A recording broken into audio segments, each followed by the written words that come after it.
ગુજરાતમાં અત્યારે હાલ ભાજપના રાજમાં અનેક એવા ભ્રષ્ટાચાર થઈ રહ્યા છે અને તે બાદ જો આમાં જ કોઈ ભારતીય જનતા પાર્ટીનું કનેક્શન નીકળે તો એ બાદ ભારતીય જનતા પાર્ટી જે તે વ્યક્તિ હોય છે એને છોડાવવા માટે મોટા ધમપછાડા કરતી હોય છે। આવી જ એક ઘટના ફરી એક વખત સામે આવી છે અને આનો ખુલાસો આમ આદમી પાર્ટીના નેતા એવા ગોપાલ ઇટાલિયા દ્વારા કરવામાં આવ્યો છે। શું છે સમગ્ર વિગતો જોઈશું આજના આ વિડીયોમાં। નમસ્કાર, હું હંસિની અને તમે જોઈ રહ્યા છો નિર્ભય ન્યૂઝ।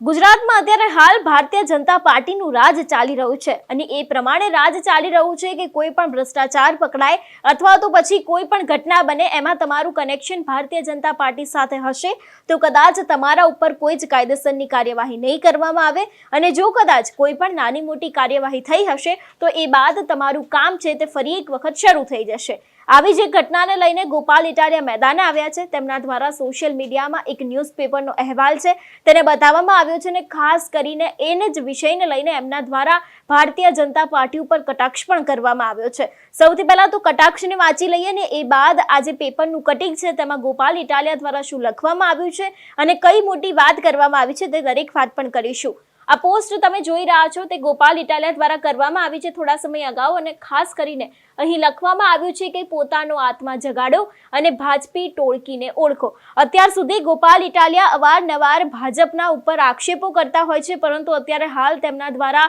એક સોશિયલ મીડિયાની પોસ્ટ કરવામાં આવી છે। ગોપાલ ઇટાલિયા દ્વારા જે ન્યૂઝપેપરનો અહેવાલ લખવામાં આવ્યો છે જો તેના વિશેની વાત કરવામાં આવે તો આ સમગ્ર અહેવાલ છે જેમાં ખાસ કરીને લખવામાં આવ્યું છે કે ગૌમાંસ વેચતી દુકાનનું સીલ ખોલવા ભારતીય જનતા પાર્ટીના પૂર્વ કોર્પોરેટરના ધમપછાડા। એટલે ખાસ કરીને અહીં ગૌમાંસનો એક ગોરખ ધંધો ચાલતો હતો તેને જ બંધ કરી દેવામાં આવ્યો હતો અને દુકાનને સીલ કરવામાં આવી હતી પરંતુ આ જ વાતને લઈને અને તે દુકાનનું સીલ ખોલવા માટે થઈને હવે ભારતીય જનતા પાર્ટીના પૂર્વ કોર્પોરેટર છે તે લોકો ધમપછાડા કરી રહ્યા છે કે હવે આ દુકાનનું સીલ છે તેને ખોલી દેવામાં આવે। જો સમગ્ર વાત કરવામાં આવે સમગ્ર વિષય વિશેની તો અહીં લખવામાં પણ આવ્યું છે આ સમગ્ર ઘટના વડોદરાની છે કે પાણી ગેટની ન્યૂ હુસેનની દુકાનમાં ગૌમાંસના કબાબ અને સમોસા વેચાતા હતા અને એને જ લઈને આ સમગ્ર દુકાન છે તેને સીલ કરવામાં આવી હતી। આજે પણ આ દુકાન સીલ છે પરંતુ અત્યારે હાલ ભારતીય જનતા પાર્ટીના પૂર્વ કોર્પોરેટર છે તેના દ્વારા ધમપછાડા કરવામાં આવી રહ્યા છે કે આ સમગ્ર દુકાન છે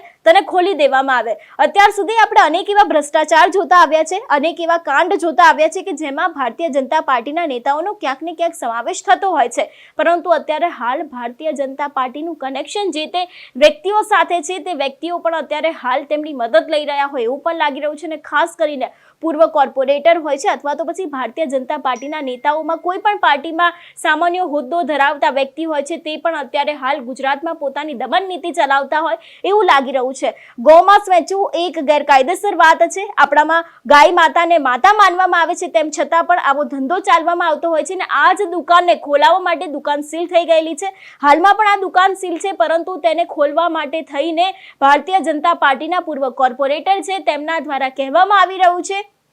કે હવે આ દુકાનને ખોલવામાં આવે ને આ જ વાતને લઈને ધમપછાડા પણ કરવામાં આવી રહ્યા છે। એટલે ખાસ કરીને એક વાત કે આમ આદમી પાર્ટીના ગોપાલ ઇટાલિયા દ્વારા કહેવામાં આવી રહી છે કે હવે ભારતીય જનતા પાર્ટીની આ ટોળકીને ઓળખવી ખૂબ જ જરૂરી છે। અત્યાર સુધી અનેક એવા ભ્રષ્ટાચાર થઈ રહ્યા છે અનેક એવા વ્યક્તિઓને સામાન્ય રીતે ભોગ બનાવવામાં આવી રહ્યો છે તેમ છતાં પણ કોઈકને કોઈક રીતે અનેક એવા નેતાઓ છે અનેક એવા લોકો છે જે પોતાનું કામ છે તે નીકાળી દેતા હોય છે પરંતુ હવે એક બાદ એક ગુજરાતમાં આવા કિસ્સાઓ છે તે પણ ઉજાગર થઈ રહ્યા છે અને તેને જ લઈને હવે આમ આદમી પાર્ટીના ગોપાલ ઇટાલિયા પણ મેદાને આવ્યા છે અને ખાસ કરીને અહીં ભારતીય જનતા પાર્ટી ઉપર એક કટાક્ષ કરવામાં આવ્યો છે કે હવે ભાજપની આ ટોળકીને ઓળખવી ખૂબ જ જરૂરી બની છે કારણ કે એક ગોરખ ધંધો ખરાબ ધંધો છે એની દુકાન સીલ થઈ ગઈ છે તેમ છતાં પણ પૂર્વ કોર્પોરેટર છે ભારતીય જનતા પાર્ટીના તેમના ધમપછાડા દેખાઈ રહ્યા છે કે તે વ્યક્તિ આ દુકાનના સીલને ખોલાવવા માંગે છે। તમારું શું માનવું છે આ વિષયને લઈને અમને કમેન્ટ કરીને ચોક્કસ જણાવજો। તેની સાથે જ મારી ચેનલ નિર્ભય ન્યૂઝને લાઇક શેર અને સબસ્ક્રાઇબ કરવાનું ભૂલશો નહીં। નમસ્કાર।